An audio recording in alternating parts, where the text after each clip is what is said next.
જાણવા મળ્યા પ્રમાણે આજે જામનગરની અંદર ગોપાલભાઈ ઇટાલિયાની સભામાં કેટલાક અસામાજિક તત્વોએ સભા ઉપર પથ્થરમારો કર્યો છે. આ ખૂબ જ નિંદનીય અને બહુ હલકી કક્ષાનું કૃત્ય છે. કેટલાક પોલીસવાળાની સાથે આ અસામાજિક તત્વ સભા સુધી આવી પોલીસવાળાની વચ્ચે રહી અને પથરાવ કરવાનું કામ આ હલકી માનસિકતાના લોકોએ કર્યું છે. હું સીધું કહેવા માંગુ છું કે હર્ષ સંઘવીએ ગોપાલ ઇટાલિયાની સભામાં પોલીસવાળાની સાથે રહી અને આ હુમલો કરાવવાનું કૃત્ય કર્યું છે.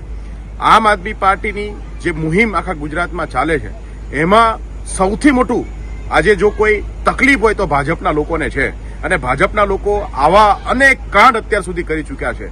જામનગરની અંદર ગોપાલભાઈ ઇટાલિયા ઉપર પથ્થરમારો કરીને એ જો એમને ડરાવવા માંગતા હોય, આમ આદમી પાર્ટીને રોકવા માંગતા હોય તો એક વાત કાન ખોલીને સાંભળી લે. આમ આદમી પાર્ટી આવી રીતે ઊભી રહેવાની નથી.